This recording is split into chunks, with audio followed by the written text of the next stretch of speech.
It's your boy Tyler A. Gates. As always, welcome back to another episode of Tag Law 205 on Millions. I am your host, Tyler A. Gates. Thank you to Millions for once again live broadcasting this, and as always, allow me to use their platform to give you guys another source of coverage coming from me, your boy. Yes, today is Tuesday. Very odd, but we have to come on here because we got to talk about this right now. And before we talk about it, I'm going to give you guys a little sneak peek of what's to happen during this Final Four, which I'm about to get into right now. But if you have not already, this is another outlet that I use. If you're new to Millions, welcome to Millions.co, where everything is about Millions. Featured commentators, featured players. If you want to schedule an interview, if you want to host an interview, join Millions and let them know that you are a part of the family. Thank you guys so much once again. Gonna give it to you like this. The men's Final Four preview right here. UConn Huskies versus who I would probably say is one of the better teams in the tournament in Illinois. Yes, they're a Cinderella story. Yes, they have Stojakovic. Yes, they have Keaton Wagler. But when you're looking at the Final Four, you're looking at UConn, Illinois, Michigan, and Arizona. But which out of one of them is going to get to the national championship game to face the other to see who the crown goes to? I just stated in a short episode that should be out later on today that I have Illinois beating UConn and going all the way to the national championship. And yes, I'm gonna say it. I'm gonna say it once, and I'm gonna say it again. If you have not already, subscribe and follow to the channel. It's Tag Loud 205 on Millions, Spotify. It's on Instagram, TikTok. I'm everywhere with not only this outlet, but obviously my talk show in general. So let me know what you guys think down below. Any other ideas that you may have for the show, let me know down below. I'll feel free to ask questions, answer questions as well. So let me know down below or go to my Instagram. So that's that. But the Final Four is set. In the Final Four, if we can get a picture up of the Final Four on my screen, it's Michigan, Arizona, UConn, and Illinois. I'm going to repeat that again. It's Michigan, Arizona, UConn, and Illinois. What you're seeing right here is you're seeing exactly what is being talked about when you're talking about resilience, when you're talking about toughness, when you're talking about not letting a Cinderella story define you. Yeah. And then the two most complete teams, ironically enough, are facing each other. There's going to be a clash of elite defense versus elite tempo when it comes to Michigan versus Arizona. We know they have Bryce James on the bench who's going to redshirt. We know they have Koa Pete, a top 10, top 15 pick, lottery pick in this year's 2026 NBA draft. We know they have Jaden Bradley as well, a great co-star to Koa Pete. They also have a lot of big men down there in that paint. The guard play is tremendous. We can go on and on when we're talking about Arizona, but let's not forget about Michigan. Let's not forget about Lexingborg, and let's not forget about Elliot Cadeau. Let's not forget about the other supporting cast that they have. Ade Mora, yes, the 7'3" beast. But we understand that having him on the floor kind of takes up what Michigan wants to do sometimes. They're not going to admit it, but it kind of takes up what Michigan wants to do sometimes. One. Number two, when we're talking about UConn and Illinois, to come back to that game, I don't think if either of them go to the national title game, it's going to be easy pickings. I mean, once again, the late game collapse by Duke helped this out a lot for UConn. And it showed that even though they won the game 73-72, you shouldn't be down in the hole to anybody. Now, obviously, Duke is Duke. But UConn showing that resilience scares me because now Illinois might be the one to get handled. They might get blown out. So let's look at that from that perspective. One. Number two, or number three, rather, on this, and then number four, and then I'll move on. The transition defense that provides UConn with the best possible ability to win, I think is one of the best things about them. We're not talking about their transition defense enough. I mean, obviously the Maui Invitational, I think last year or 2 years ago, they lost to like 3 lower tier teams they shouldn't have lost to. I think we could talk about that too.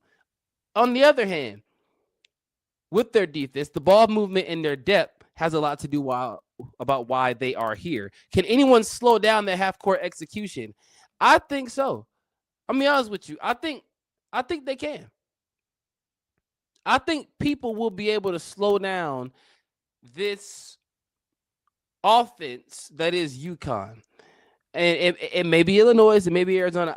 At the end of the day, whoever slows it down will have the best possible ability to win. TBS, True TV, CBS Sports, TNT, they all come on those channels. So make sure you are tuning in for that. The spread is that UConn is going to win this game by 5 or 10 points.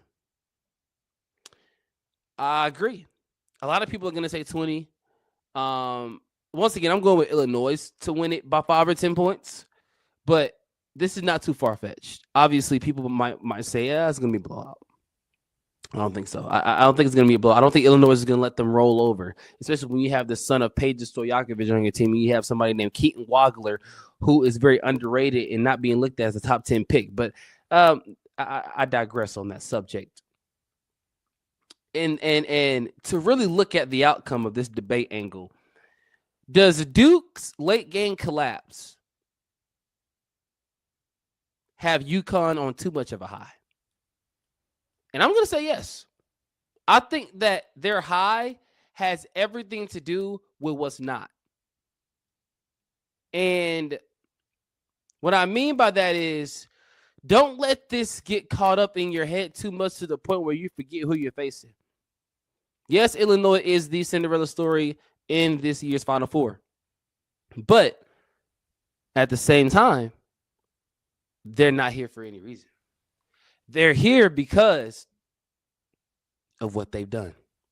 So the men's national title outlook for me is pretty simple. UConn attempting modern dynasty success while Illinois is chasing its first championship breakthrough.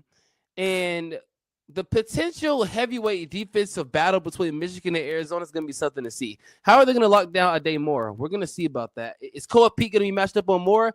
I would hope so for the vibes. I mean, I would personally hope so. The women's Final Four, though, is something I think we have to talk about. It's the same Final Four from last year. I kid you not. It's literally the same Final Four. It's UCLA, Texas, UConn, and South Carolina. Now, we remember what happened last year. This time, they're facing each other. UConn, South Carolina, UCLA, and then Texas. I'm going to have Texas, and I'm going to have South Carolina. Texas and South Carolina are going to the national championship game. It's either Texas, South Carolina, or Texas and UConn. Either way, I want UConn to lose. I'm sick of them. Every year we have to see them win. I'm sick of them. I want to be able to watch a Final Four and not know who's going to win. I want to be able to watch a tournament in women's college basketball and know that UConn could possibly get upset today. I want to be able to watch a UConn game and not have to watch them blow somebody out 100 and something to 36. I want to start watching UConn women's basketball when we actually have teams competing against them. So, yes, do I blame Syracuse head coach for getting upset? Absolutely not. Stop putting us on the side bracket with them, 1, and 2, they need to be investigated. Yes, I understand that winning is winning, but come on now.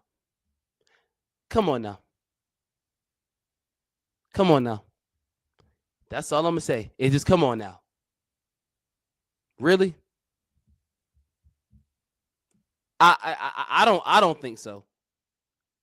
I don't think so. UConn looks great. UConn looks great despite what many may say, including me. Some storylines are, once again, I mean, they're unstoppable. Geno's back on the big stage. The complete roster health is finally aligned. We know that Paige Beckers went to the WNBA, so it's not AZ Fudd's team. Sarah Strong step up in a big way. They have some lethal shooters and defenders off that bench, which is going to really help control the tempo. UConn's defensive rotations versus South Carolina's dominance on offense. That's what I want to see. Who's going to outcoach who? Is Gino going to outcoach Don, or is Don going to outcoach Gino? And I think Don might have the edge on Gino a little bit in this game because, one, I think she's tired of losing to UConn. And two, if she has a chance to take down them and win a national championship, come on now. Come on now. You have to see the vision. You have to see the vision that I'm going for. The debate angle for me is this another inevitable UConn championship run? No. Absolutely not. If they win again, it's because one of these three teams did not do their job. Because, come on now, UConn is probably going to win, and they're probably going to win comfortably if somebody flames out. But we can fix that. Take away AZ and Sarah. Make somebody else score the basketball. The same way Texas took away Raven Johnson in the SEC title game is the same way they got to take away AZ Fudd and Sarah Strong. That's the only way they win. It's the only way they win. Literally the only way they are going to win. Whoever it is that faces UConn in the national championship, if they go. UCLA and Texas, I'm gonna keep that short and sweet. We understand what that is. Once again, when you have a girl named Lauren Betts on your team, and she is almost 7 foot, and she can score the basketball from an inside-out perspective, if you let her shoot, she'll probably make it. I'm not saying Joel Embiid at full health, but definitely. I mean, the fundamentals in the paint are not there, but she's definitely somebody that you have to watch out for, one. Number two, the turnover margin for UCLA, not that good. Not that good. The bench production is there. The paint scoring, obviously, is there with Lauren Betts. But can UCLA dominate Texas in the rebounding department, which Texas is known for rebounding? Look at all the girls. They're known for rebounding. Madison Booker playing like little mini Kevin Durant out there. She can score and she can rebound. Royal Harmon doing a lot of passing. To be the star on the team. Looking like Maddie Booker is probably about to take her spot. She's doing a lot of passing. I know that's what a point guard does, but Royal Harmon, to me, is known for being an all-around guard. Not saying she's Rajon Rondo, but I think Raven Johnson is more of a Rajon Rondo when you're talking about her poise and how she gets everybody involved. The debate angle for me on this one is, once again, I just said about UCLA, and I say yes to that question, but is South Carolina still the sports standard? It's close. And women's college basketball, it's close, but you know what they say, to beat the man, got to beat, So, until you beat UConn, you have the best. Always going to be second. Unless something happens. And all of a sudden, UConn falls. But the prediction for me is South Carolina advances in a close battle. It's going to be Texas and South Carolina. I don't know why. So something's just telling me in my gut that it's going to be South Carolina and Texas. When we get back from this quick break, we're going to talk about the Atlanta Hawks. Are they legit? And we are going to also bring up the ABS Challenge in baseball, hence opening week and how that has been going post-opening week. And then we're going to talk about the NFL draft and, of course, end the show with some special shout-outs. So we'll be right back, y'all.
All right, y'all. Welcome back to Tag Live 205 on Millions, brought to you by Marriott Bonvoy. And once again, thank you to all the subscribers. Thank you to all the subscribers. You guys are tremendous. I would not be here without you. I would not be here without you. And the fact that I'm able to even bring this to you, bring this coverage to you, is something that I am ecstatic about. And I'm going to continue to be ecstatic about. So thank you guys so much for that again. But if you have not already, please subscribe to the channel this last day of March as we are entering April tomorrow. Yes, tomorrow, April Fool's Day. Do not fool me with anything. Don't fool me with nothing. Nothing. All right. The Atlanta Hawks, are they legit? Are the Atlanta Hawks really legit? I mean, 13 home wins in a row. I think you are legit. This is the longest home winning streak since 1996, 1997 season. I'm going to repeat that again. This is the longest home win streak since the 96-97 season for the Atlanta Hawks.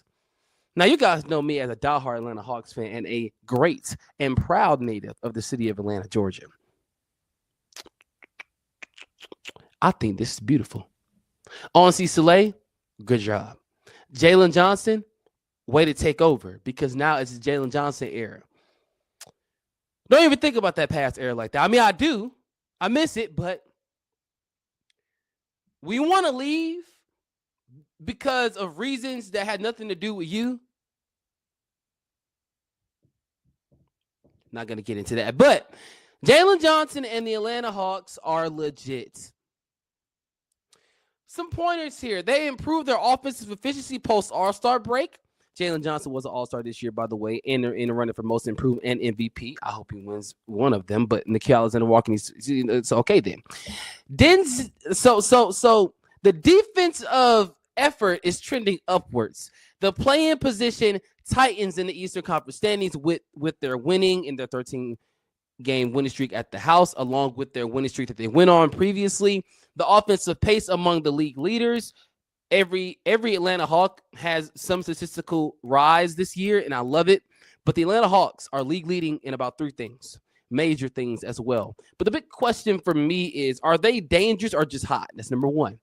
I believe that they're dangerous. And this is an unbiased and biased take here. When you look at how Jalen Johnson is dominating, yes, I mean, people could say they're hot, but you look at what Jalen Johnson is able to do. The great barrier thief, Dyson Daniels, and what he's able to do on defense. And his three-pointer got better in the offseason. CJ McCollum, a talent that has been in the big games before. Game 7, a veteran that can get you to through those big games, who ironically enough hit a game winner in the Game 7 against the series against the Denver Nuggets in, I believe it was 2018 or 2019, one of those years. But you have the talent. Onyeka Okongwu, Jonathan Kuminga, who I think could be the second or third best star on this team if given the keys right, which I feel like the Atlanta Hawks have been going right about it. Obviously, the scoring is not there like we thought it was going to be, but he's still adjusting to this team, especially getting the playoff time. Can they defend the elite playoff teams? Yes, they can. I would definitely say the Knicks. I would definitely even say the Cavs. Besides those two, I'm a little scared. I feel like the Celtics are going to beat us to a bloody pulp. And the Pistons. I can't see us beating those two teams. But everybody under those two teams, I feel we have a good chance to beat in the Eastern Conference. And is it substantial basketball? Yes, it's substantial basketball. But it only can be substantial basketball if and only if we keep this core together. 1, 2, we improve off of this season and go for 50-plus wins next year. I'm not saying go get an Anthony Edwards, even though he can't wait to come home, apparently. But what I am saying is that you need to improve off of what is already here. Drafting well, stashing them in the G League, making sure that they develop. Asa Newell is going to be on the roster. Trust me, he's going to be on the playoff roster. They ain't pulling him down. Asa Newell can give you some good playoff minutes. Trust me when I say that. The debate angle here, are the Hawks a sleeper team in the playoffs? Yes, everybody knows that. Yes. Kendrick Perkins clearly said on First Take this morning that when you look at the Atlanta Hawks, you're talking about a team that can go one-on-one with the Knicks. Do you remember when the Knicks lost to the Atlanta Hawks a couple years ago in the playoffs in 2021? 5 games actually was swept, y'all. Yeah, I remember that. A lot of people say that the Knicks-Hawks rivalry is dead now that Trae Young is gone. No. Let me tell you something. If anything, the rivalry is renewed. The engine's back going. We had to put some oil in it. It's back going now. If and only if we face them in the playoffs. Yeah. Oh yeah.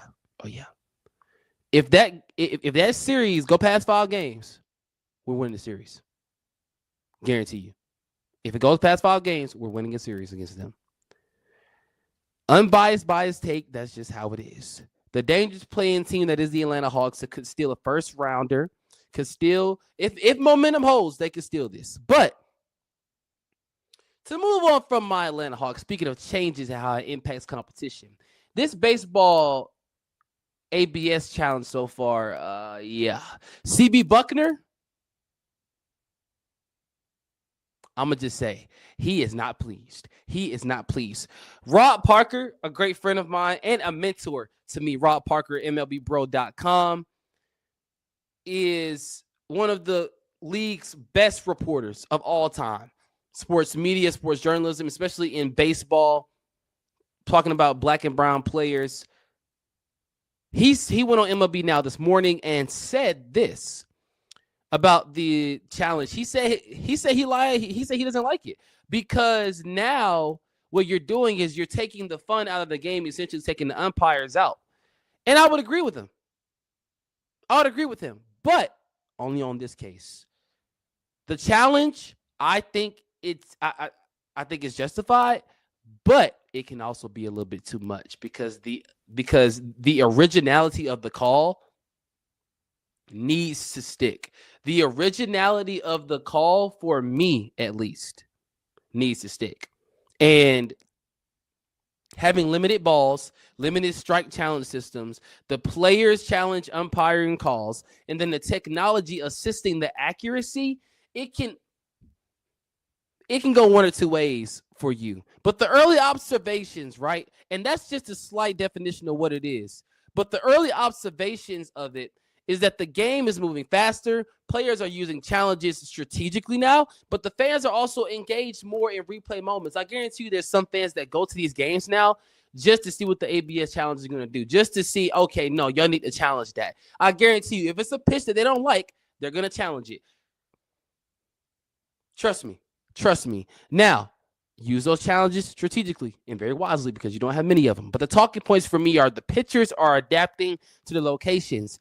The catchers are framing and starting to become more impactful, less impactful rather, with these balls, because now what the ABS system does is wherever the ball lands, no matter how hard the pitcher may try to do it and try to move it back slightly, if it's a strike, it is a strike. If it's a ball, it is a ball. The umpiring rule has evolved, but boy, is it not disappearing. CB Buckner, if he had a chance to overturn that call or those calls in that Reds game, he would have did it.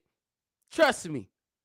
That's why Angel Hernandez had to get up on out of here, because he already knew the ABS challenge was not going to be his best friend. He knew it wasn't going to be his best friend. Joe West, remember him? Yeah. So at the end of the day, does the ABS challenge enhance baseball or remove the human drama? I would say both, because you have more human drama now due to the challenge being implemented, which means on an early verdict of it so far, it improves fairness just a little bit, but they must preserve this game flow. They already speeded up the pitch clock because people have been complaining, or were complaining years prior, that these games are too long, 4 and 5 hours. Well, that's just baseball for you. If you don't watch it, or if you don't like it, don't go to a baseball game. But what you're not going to do is take away what many fans have grew up with for years. and decades and centuries. We're talking about tickets being passed down, people. We're talking about, come on now. Come on now. Season tickets being passed down. Legacies being passed down. While baseball experiences with technology, the NFL is entering an evaluation season. May not be challenges for the NFL, even though some of these repay challenges this year were kind of shaky. But the new challenge for the NFL is the new draftees coming in. Who will make their mark? Going to keep this very short as we start to conclude here. The top 30 visits, right? What are they? It's when a team hosts prospects privately, personality, football, IQ, make sure they're fed well, eating well, making sure they're fed, basically, and the medical checks. May not be pizza and wings, but definitely subs and sodas, probably, or water. Often signals a real draft interest if you get a top 30 visit. That means they really like you and they want to bring you in. If they bring you in for another top 30 visit, which only happened in a rarity, I think they're drafting you. But that's just my opinion. The major storylines are the quarterback evaluations are intensifying. Yes, Todd Simpson is being called a first-round pick. Late risers are emerging from pro days. This is all stuff I'm getting from a source. Teams are hiding their true draft intentions this year, unlike previous years. I think, okay, this draft to some people is either very strong or very weak, or it's in the middle. It's all over the place, this draft this year. I'm going to tell you something. There's only a few players in this draft that I know for sure are going to be pro bowlers. For sure. And despite this draft being heads over heels for some players, the late risers for me are starting to have that impact. When we're talking about a Casey Concepcion, despite his speech impediment, and yes, the brother can speak well. Yes, despite him stuttering, he can speak very well. They're going to work with him on that. Don't come after him after that. They're going to work with him on that. That's what PR training is for. So guys like him, I think, could go in the first round. Guys like C.J. Allen, going to go in the first round. Ben Nuts up to the second round. Guys like Elijah Surratt is going to go in the first round. Trust me when I tell you.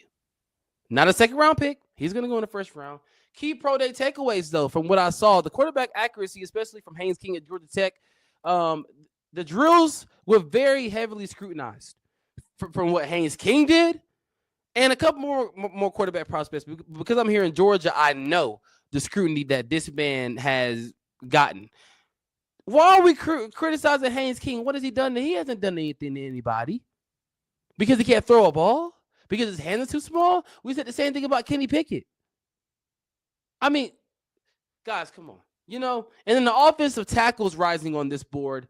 You want to talk about scrutiny? It needs to go to them. Okay? Especially number 70 on Ohio State. Especially him. Okay? The defensive backs are improving their stock. Have no problem with the defensive back. Have no issue with them. One of them, Avion Terrell, AJ Terrell's little brother who went to Westlake right up the street. That's my boy. That's my boy. I got to get you on the show. I got to interview you, Avion Terrell, but that is my guy. He followed me back on Instagram. This cat right here, I'm going to tell you something right now about him. He is going to be everything and more what his brother is. I'm telling you. Reuben Bain will get drafted high. He's going to have a couple top 30 visits. I'll be surprised if he doesn't.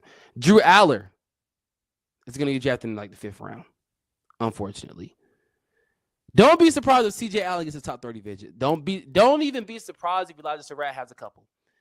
The biggest surprise on who will not have a top 30 visit, because I got this question a lot over the past week. I